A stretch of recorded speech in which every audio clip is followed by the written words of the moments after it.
हरे राम राम राम हरे हरे, जय श्री राम। अपने जिंदगी के अनुभवों से स्वयं मैं भी ज्ञान शून्य हूँ और शून्य से ही ज्ञान का उदय। कल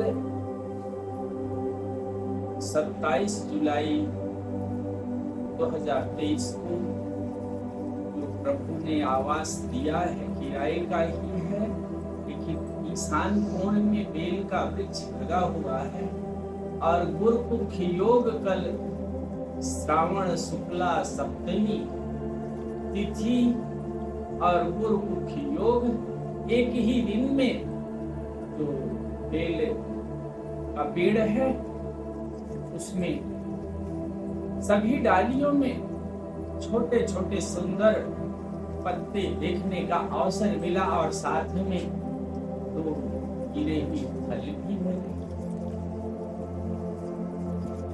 ज्ञान शून्यता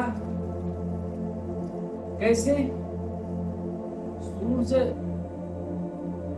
भगवान को बेलपत्र नहीं चढ़ाया जाता है।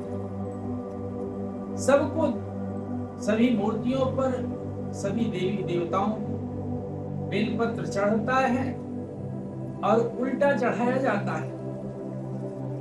भगवान बेलपत्र सूर्य भगवान की वेदी पर बेलपत्र नहीं चढ़ा। सूर्य सभी ग्रह की आत्मा है। भूगोल में बताया जाता है, भूगोल से ज्ञान मिला कि सूर्य तपता हुआ पिंड और इसके विखंडित होने पर सभी ग्रह अलग, पृथ्वी और पृथ्वी का उपग्रह चंद्रमा। लेकिन ज्योतिष में कि सूर्य आत्मा है, रविवार प्रथम दिन है और सोमवार द्वितीय दिन है। मन के अधिष्ठाता देवता चंद्रमा और भूमिपुत्र मंगलवार। मंगल ग्रह भूमिपुत्र कहे जाते हैं। जब सूर्य पृथ्वी के बीच में चंद्रमा आ जाता है तो सूर्य की छाया पृथ्वी पर नहीं दिखाई पड़ती है तो सूर्य ग्रहण हो गया, ऐसा विज्ञान कहता है। और जब चंद्रमा स्वयं के प्रकाश से प्रकाशित नहीं है, यह विज्ञान मानता है। और जब सूर्य का प्रकाश पृथ्वी पर पड़ रहा है लेकिन चंद्रमा सूर्य के से छिप गया है, पृथ्वी पर चंद्र ग्रहण। लेकिन सूर्य चंद्रमा पृथ्वी एक सीध में होते हैं, वह ग्रहण पड़ता है और ग्रहण में ही पूजा सिद्ध होती है। साधक मनुष्य की रीढ़ सीधी होती है और वह सिद्धासन पर जब बैठ करके एकाग्रचित्त होकर के ध्यान करता है तो भले आंख बंद करके देखता है, लेकिन ज्ञान की शून्यता में वह सूर्य का दर्शन कर पाता है। सूर्य का दर्शन आंख बंद करने के पश्चात यदि आप अंधेरे में पहुंचते हैं तो आंख बंद है भले, लेकिन अंधेरे में भी आप जान जाते हैं कि हाँ, सूर्य का प्रकाश यहाँ नहीं है। दिन है या रात ये तो नेत्र विहीन भी जान जाता है। सवेरे सवेरे देर हो गई है, नित्य नियम सूर्य उदय होने के पूर्व आपका बन चुका है, प्रभु की कृपा में बन चुका है। तो सूर्य उदय हो गए हैं। उदय होते ही चिड़ियों की आवाज नहीं सुनाई पड़ने का वह जहां स्थान है कि आप कमरे में हैं लेकिन फिर भी जैसे ही सूरज उदय होने की स्थिति बनी कि रोए आपके दिखाई पड़ने लगे, कि उदय होने के पहले ही आप को जानकारी मिल जाती है, एक बार जरूर जग जाते हैं कैसे भी आलसी हो। तो ज्ञान शून्य होकर के ही आप अपने को ज्ञानी बना पाएंगे, ज्ञान अर्जन आप कर पाएंगे। अतः सूर्य, चंद्रमा, पृथ्वी, सूर्य भगवान के आधार पर मंत्र है और चंद्रमा के आधार पर यंत्र है, और मंगलवार भूमि के आधार पर तंत्र है। भूमि के आधार पर तंत्र है, ये है सत्संग के प्रभाव से जहां जैसी होम इन्वायरमेंट जहां जैसा मिलता है वैसे ही मनुष्य वहां ज्ञानी होता है। जैसे एक वीडियो में हमने सुना कि आप चाय पीते हैं, चाय की कीमत घर में आप नहीं कर रहे हैं, छोड़ दे रहे हैं, चाय बनी हुई चाय फेंकी जा रही है, वहां कीमत नहीं है। दुकान पर 5 रुपए में, होटल में गए तो वहां अच्छा होटल है 25 रुपए में, उससे भी अच्छा 5 स्टार है तो वहां 90 रुपए में, इस तरह से ज्यादा बढ़ जाती है। तो सत्संग के प्रभाव से भूमि के आधार पर आप सत्संग प्राप्त करते हैं। ऐसे ही ज्योतिष स्वर एवं ज्योतिष अनुसंधान करने हेतु ओम मूल रामायण ट्रस्ट में वीडियो देखने के लिए आप बने रहिए, सब्सक्राइब कीजिए। ज्ञान अर्जन के लिए ये उचित मार्ग मुझे दिखाई पड़ा कि ज्ञानार्जन शून्यता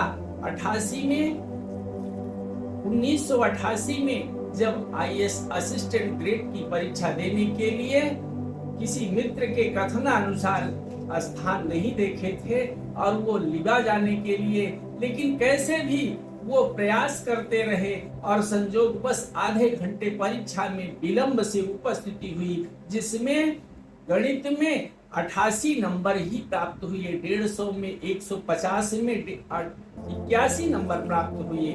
तब ये हुआ कि ऊपर वाले की चाह नहीं थी, मित्र ने धोखा नहीं दिया है, दगा किसी का सगा नहीं है, किया नहीं तो कर देखो, जिसने भी दगा किया है जाके उसका घर देखो। जिसका भाव जैसा होता है वह ऐसे ही हो जाता है, लेकिन आपके भाव में कमी थी और प्रभु की प्रेरणा नहीं थी, अतः ऐसा हुआ।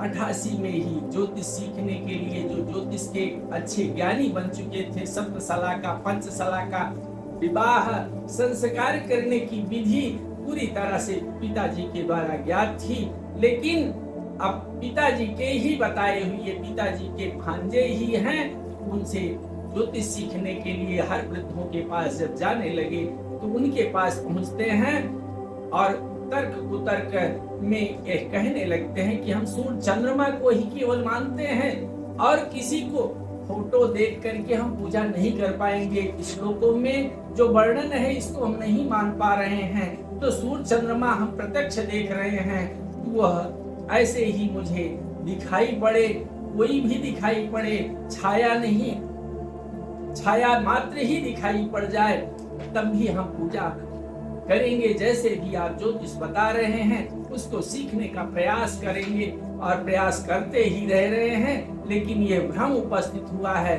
बताते हैं कि हाँ, राम लखन पांडे जी उनका नाम है और वो कहने लगे कि आप को हम ब्रह्म दिखा सकते हैं, प्रत्यक्ष ब्रह्म दिखा सकते हैं, और बार बार जिद करते रहे कि आप दिखाइए।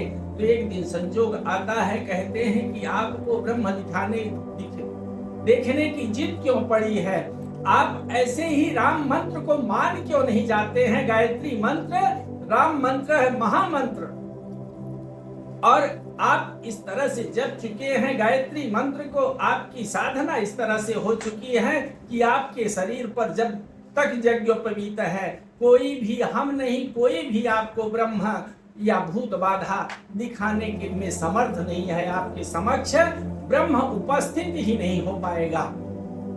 अतः अपनी जिद छोड़ दीजिए आपको जनेऊ निकालना होगा और आपका स्वयं का तर्क है कि जिस रास्ते से भी चलेंगे प्रभु हर रास्ते में मिलते हैं। तो यज्ञोपवीत के माध्यम से आपने गायत्री मंत्र जप का पुरस्चरण भी कर चुके हैं और गायत्री मंत्र के आधार पर आप यज्ञोपवीत धारण करते हैं। महामंत्र आपको प्राप्त हो चुका है। यज्ञोपवीत से रहित होने पर ही आपको ब्रह्म दिखाया जा सकता है। अतः मानिए राम मंत्र 24 अक्षर का गायत्री मंत्र है और रामायण 24,000 श्लोकों का रामायण है। अतः रामायण आदि काव्य है, वह ज्योतिष देने वाला है। अतः रामचरितमानस के आधार पर ही आप उपदेशात्मक पढ़ करके और सत्संग के माध्यम से आप ज्योतिष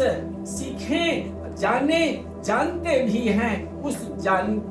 जो जानते हैं केवल आपको भाव जगाना है, अपने ज्ञानेंद्रिय को जगाना है। किस लिए? कि समाज का कल्याण करना है। समाज का कल्याण अपने प्राप्त ज्ञान के आधार पर कर पाएंगे और ज्ञान तभी प्राप्त कर पाएंगे जब अपने जिंदगी के अनुभवों को शून्य मानेंगे कि हमारा कुछ अनुभव नहीं है। सत्संग मुझे नित्य मिलता रहे और हम बड़े की आज्ञा नित्य मानते रहें। बोलो जय श्री राम।